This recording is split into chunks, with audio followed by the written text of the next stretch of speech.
Alhamdulillah, jazakumullah khairah. Terima kasih banyak kepada guru kita yang telah memberikan nasihat yang penuh makna daripada nasihat tersebut. Yang intinya kita diutus malaikat oleh Allah Subhanahu wa taala yang dengan malaikat tersebut akan menjaga kita, bahkan ada malaikat khusus yang menjaga selawat kita, menjaga mulut kita, betapa banyak kita berselawat kepada baginda Rasulullah di hari dan malam. Mudah-mudahan Allah berikan taufik kepada kita untuk bisa berselawat kepada baginda Rasulullah sallallahu alaihi wasallam. Amin ya rabbal alamin.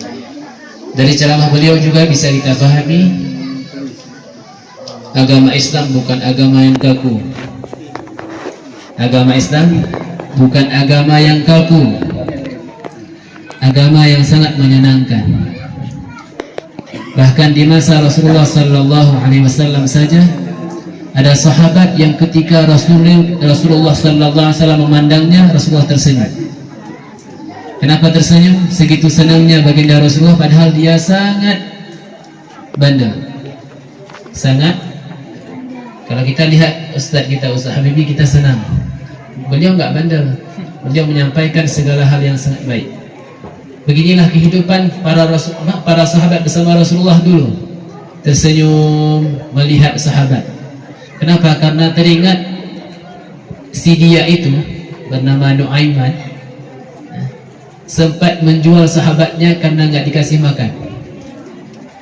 Menjual sahabatnya karena tidak dikasih makan.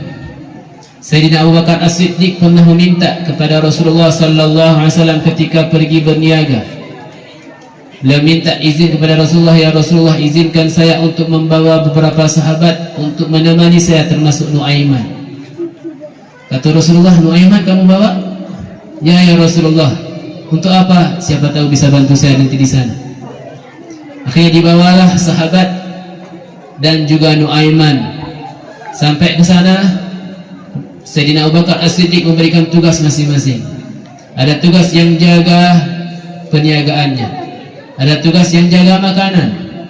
Sedangkan Nuaiman tidak ada tugas. Sedangkan Nuaiman tidak dikasih tugas oleh Sayyidina Abu Bakar As-Siddiq. Kemudian ditanya oleh Nuaiman, tugas saya apa? Kamu nggak ada tugas, sudah pergi main aja. Akhirnya dia pun pergi.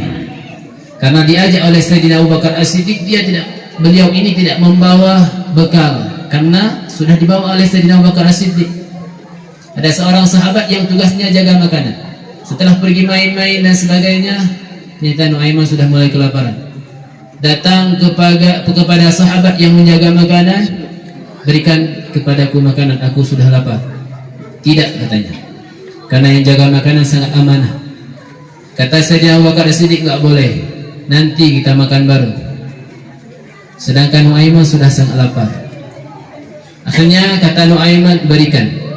Enggak, kalau enggak aku bikin masalah. Kalau kamu nggak berikan makanan kepada diriku, aku akan bikin perhitungan denganmu. Silahkan. Apa kata sahabat yang jaga makanan? Silahkan. Aku menjaga amanah. Sebenarnya udah mulai takut nih sahabat ini, tapi karena amanah sayang sama Abu Bakar As-Siddiq, tidak berani dia memberikannya. Setelah itu Nuaiman benar-benar mau bikin masalah. Dia keliling-keliling, dapat ada orang yang sedang jual beli budak hamba sahaya. Ada yang beberapa dinar dan sebagainya. Ada yang 50 dinar, ada 70 dinar dan sebagainya. Akhirnya dia mendekati orang yang jual budak. Wahai fulan, berapa kamu jual budakmu? 50 dan sebagainya. Kamu mau nggak budak saya? Kalau nggak salah kami harganya 20 dinar, kata Nuaiman. Budak saya 20 dinar. Masa ada budak yang 20 dinar? Iya. Kenapa begitu murahnya? Karena dia punya kekurangan. Apa kekurangannya? Kekurangannya ketika kita bilangin dia budak, dia mengatakan saya bukan budak. Kalau kita bilangin kamu budak, bukan, saya bukan budak, saya orang merdeka. Itu kekurangannya. Jadi di mana budak tersebut? Akhirnya datang ke sini, itu budak yang sedang jaga makanan itu. Itu budak, saya jual kepadamu dengan harga 20 dinar. Silahkan ambil dan kamu sudah tahu apa kekurangannya. Akhirnya orang yang beli budak tadi datang kepada sahabat Sayyidina Abu Bakar yang sedang jaga makanan. Sini kamu sudah jadi milik saya. Kenapa? Kamu adalah budakku. Saya bukan, saya orang merdeka. Sudah, saya tahu kekuranganmu. Jadi itu kekuranganmu, udah gak usah kamu bilangin. Kamu pasti bilangin kamu bukan budak dan sebagainya. Sedangkan majikanmu sudah menjualmu kepada diriku.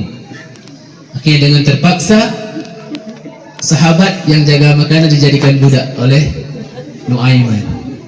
Setelah Sayyidina Abu Bakar As-Siddiq mulai selesai beliau daripada jualan, beliau datangin, mana sahabat yang jaga makanan? Ditanya ke Nuaiman. Kata Nuaiman dengan polosnya, sudah saya jual. Sudah saya jual. Ya Abu Bakar As-Siddiq. Kayak mana kamu jual? Saya jual karena saya minta makanan nggak dikasih, saya jual dia. Karena saya lapar mau beli makanan. Minta makanan nggak dikasih, saya jual dia, saya ambil uang untuk beli makanan. Tahu Sayyidina Abu Bakar karena ini Nuaiman dia. Jangankan sahabat, Sayyidina Rasulullah dikerjainnya. Sebenarnya Rasulullah dikerjain, apalagi sahabat. Di mana kamu jual? Di sana. Akhirnya Sayyidina Abu Bakar As-Siddiq terpaksa harus membeli kembali sahabatnya. Terpaksa harus membeli kembali sahabat yang telah dijual oleh sahabatnya sendiri. Ternyata benar apa yang dikatakan oleh Rasulullah Sallallahu Alaihi Wasallam, kamu bawa Nuaiman nanti bikin masalah. Gak apa-apa ya Rasulullah, biar ada kawan. Ternyata benaran dia bikin masalah. Setelah dibelinya, bayangkan kayak mana pulang Sayyidina Abu Bakar bersama sahabat yang sudah dijual oleh Nuaiman di sebelah kanan, sahabat yang dijual itu udah pernah jadi budak di sebelah kiri. Pokoknya marah-marah, tapi sahabat yang ada amanahnya, nggak boleh berantem. Setelah pulang ke kota Mekah atau kota Madinah, disampaikan cerita ini bahwa Nuaiman sudah pernah menjual sahabatnya kepada pembeli budak, kepada Rasulullah Sallallahu Alaihi Wasallam diceritakan. Sehingga Rasulullah ketika itu fadhahika hatta badat nawajizuhu. Rasulullah mendengar cerita ini sehingga beliau tertawa, nampak gigi geraham baginda Rasulullah Sallallahu Alaihi Wasallam. Saking lucunya, saking herannya, udah bilangin jangan bawa Nuaiman bikin masalah, ternyata benar bikin masalah. Dan Rasulullah SAW bukan cuma ketika itu ketawa, setiap datang tamu beliau cerita kepada tamu yang lain dan selalu ketawa dengan cerita tersebut. Inilah baginda Rasulullah Sallallahu Alaihi Wasallam. Mudah-mudahan dititipkan rindu kita untuk berjumpa dengan beliau. Tidak kaku, nggak seperti kita jumpa sama mertua. Menantu jumpa mertua lewat depan, menantu lewat belakang. Nggak seperti itu. Rasulullah SAW dirindukan. Para sahabat kepingin berjumpa, bahkan lebih memilih duduk dengan Rasulullah dibandingkan dengan istri, karena kalau udah jumpa sama istri sakit kepala. Kenapa sakit kepala? Karena banyak kali masalah. Kalau ditanya dulunya siapa yang mijit kepalamu, nggak ada. Kenapa nggak pernah sakit kepala? Sebelum nikah, setelah nikah sama kamu ada masalah. Mudah-mudahan Allah jauhkan kita daripada permasalahan dan Allah berikan kita ketenangan, ketentraman, dan selalu bisa hadir dalam majlis zikir dan salawat kepada baginda Rasulullah SAW. Dan mudah-mudahan kita selalu berada dalam majlis kebaikan. Jangan jauh daripada majlis kebaikan. Itu inti kalau kepingin berubah, cari tempat yang mendekatkan dirimu kepada Allah.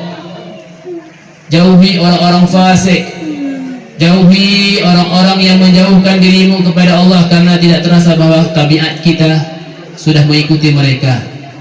Tabiat kita sudah mengikuti tabiat mereka tanpa terasa. Maka bahkan dikatakan oleh Sayyidina Hasan Al-Basri, muqata'atul fasiqi qurbanun minallah. Memutuskan hubungan dengan orang fasik itu merupakan pendekatan kita kepada Allah.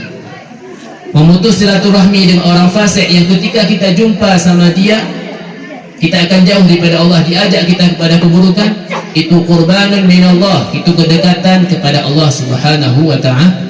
Apalagi duduk sama orang saleh, dengan orang yang salihah. Mudah-mudahan sebagaimana Allah kumpulkan kita di majlis ini karena Rasulullah, karena Allah, mudah-mudahan kita dikumpulkan oleh Allah bersama baginda Rasulullah di surganya. Amin ya rabbal alamin.